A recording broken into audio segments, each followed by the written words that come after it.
Hey guys, Nova here. Things might sound a little bit different. I'm actually recording audio, in our bedroom this time. Still not much on the walls, so not sure how well it'll echo or how well it'll avoid echoing or anything like that, but let's give it a try and see how it goes. Now, first off, real quick, the art piece that I'm working on in this, it'll technically have kinda two, I suppose is the best way to put it, but I decided I was going to put up a couple of, and I have two of them. I'm going to be posting them on my Deviant Art and on my Ko-fi. Just get in contact with there if you would like, but I'm going to make a commission listing for them on my Ko-fi. But I made a couple of yachas, your character here, YCH pieces, and in this I'm drawing the single character one and also an example of what a finished piece would look like using one of my own characters. I like how they turned out, honestly. I think they're really cute, and I'm going to do a couple of examples with the other one that you'll get to see at the end. Not the example, obviously, but the yacha itself. But I think they turned out really cute, so I'll talk about that more in a bit. And let's see here. Okay, so whenever I did my last one talking about criticism and how it's not an attack, I actually got a question that I think really needs addressed because it's something that I didn't realize, but now I do, thinking about it, is kind of an unintended consequence of, telling everybody that they should listen to criticism and at least look over things. Criticism is important. Critique is important. However, there are times when you don't necessarily have to apply that criticism. Honestly, whether or not you apply it, that's up to you. That's an individual choice. It's up to you whether you do that or not. If it's in regard to behavior and you're being kind of a jerk, you may want to reevaluate your behavior, But it needs to be said that you don't have to apply every single bit of criticism you receive.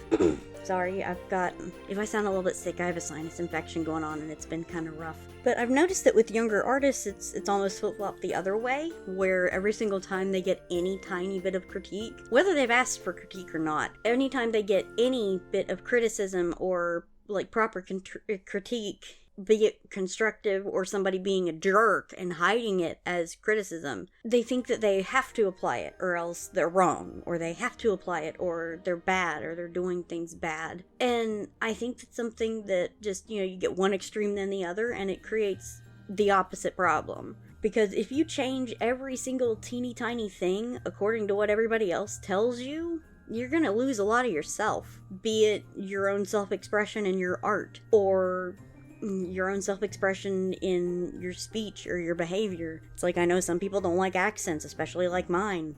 I don't. It's my accent, it's the way I talk, and I used to be ashamed of it, but I'm not gonna hide it anymore because there's nothing wrong with having an accent. It doesn't make you less intelligent just because you have one from the mountains like I do. It doesn't make you more intelligent because you have one that people deem sophisticated, quote unquote. It's just, sometimes there are things about us that we may get, criticized for. We may get something said about us for. But those aren't always things that have to change. Those are things that sometimes we may not want to change. Going back to art, an example related to art, one thing I would like to talk about is give an example. Okay, stylistically, for example. One of the critiques that my dad has had before with my art, now keep in mind my parents are extremely supportive of my art. I actually think it's kind of funny because whenever I mentioned doing something with art, it's all enthusiasm and excitement, but I mentioned doing something with science, and hilariously,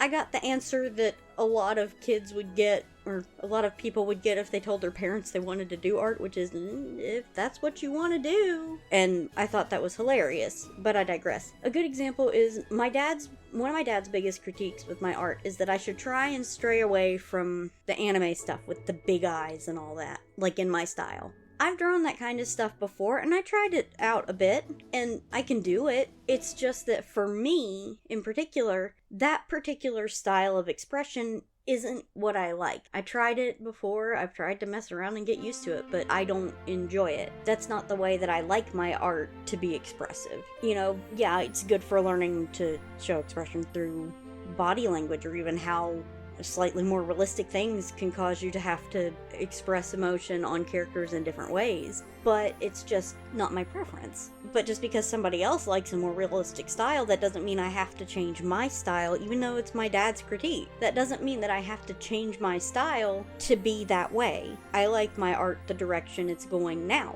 I like my art looking a little bit more cartoony. I would like to learn how to do digital painting in regard to like backgrounds and environments and things, but when it comes to like that, that's not where my interest lies, that's not what I enjoy.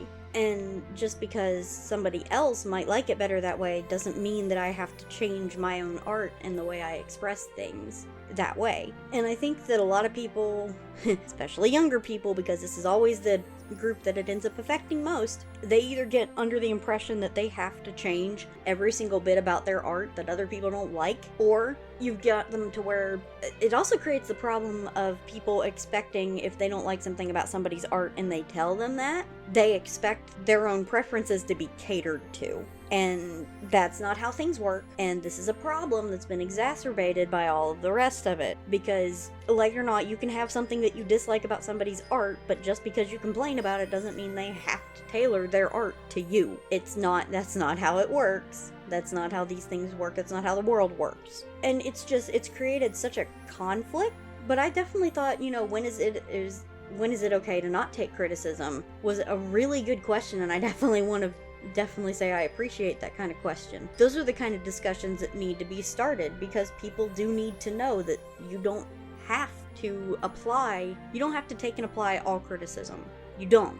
Should you probably hear somebody out so long as they're not being a jerk? Yes. But you don't have to change every single tiny thing, because people have different tastes. Somebody looking at your art may not like it for something that you really enjoy about it. They make something looks wonky that you made look wonky on purpose. People have different tastes and likes and dislikes, and that's okay. It's perfectly okay to have those likes and dislikes. At the same time, though, yeah, you may dislike something, but that doesn't mean the person who likes it has to change and dislike it or stop using it to cater to you. And it means that you don't have to stop liking something to cater to somebody else who doesn't like it. I understand definitely wanting to look over most things that somebody, maybe reprimands you for, says they don't like or don't appreciate you doing, in terms of behavior and in terms of like trying not to make mistakes or to upset people and things like that. But I think it all has to be said that you should take everything like that with at least a little bit of a grain of salt, largely because not everybody has the intentions of wanting you to improve. Not everybody has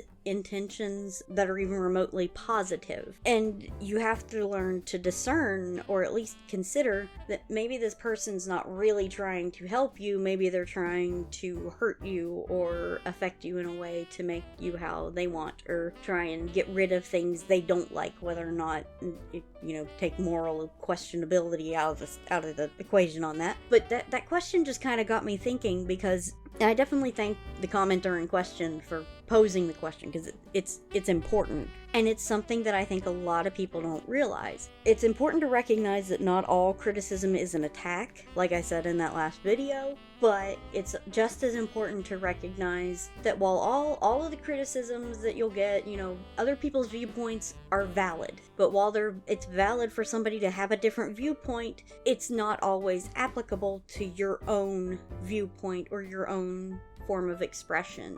Just because something's valid doesn't mean it's applicable. It's valid for somebody to be triggered by a certain thing that you aren't triggered by, that maybe you do for completely different reasons, and it could be something mundane, because sometimes people, myself included, have triggers that you wouldn't expect to be triggers. Okay, I really hope that it's not picking up the Discord sounds. Whoops. But it's just, I should have bullet pointed this out. That was an issue. I should have done that. I'll do that from now on. But I just really wanted to address that, because that question just stuck with me. And I may double back a different time and maybe add more examples. I might do a whole video just on different examples of that and different things that are interesting. But that's like, some people are really critical of people making adoptables. You've got some people who are really against other people making adoptables. That does not automatically mean that other people aren't allowed to make adoptables. That doesn't mean they shouldn't make adoptables just because somebody else doesn't like adoptables and thinks that people who buy them are being lazy or whatever, which kills me.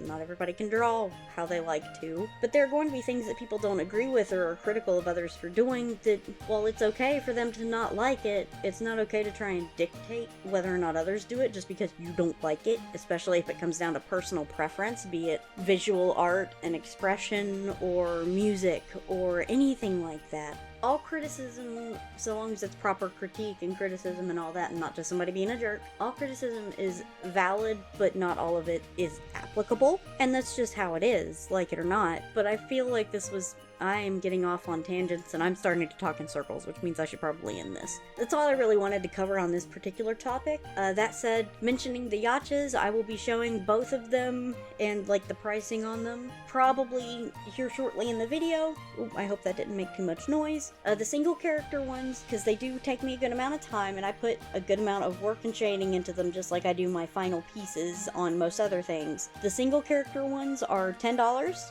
whereas the one with 2 characters, because that's 2 characters, this double the amount of characters, double the amount of work, those are $20. And I may put up a few more, maybe a couple more of the single character ones and a couple more of the double character ones. And the same price is $10 or $20. I'm definitely going to be putting them on my Deviant Art, and I will be trying to put up kind of a commission slot on Ko-fi. I will have both of those down below on DeviantArt. Just send me a note. I will have my link to my DeviantArt and to the postings. Either leave a comment or send me a note, whichever one. On Ko-fi, just go through the commission slot thing, and then should be able to get a hold of you to get character references and things like that. Right now, the slot numbers aren't limited. We'll see whether or not that changes. It just depends on if I start to get overwhelmed, I will close the yachas and finish the ones that I have accepted. But I may be adding more, and if this continues on and it's something that I like doing, then I may post more in the future. But that's it for now, and thank you guys so much for watching. Let me know if you think of any more examples of when it's okay not to take criticism, or when you don't really need to, apply everything you're told. Because I think that needs to be put out there a bit more. But thank you guys so much for watching, and I will see you guys next time. Bye!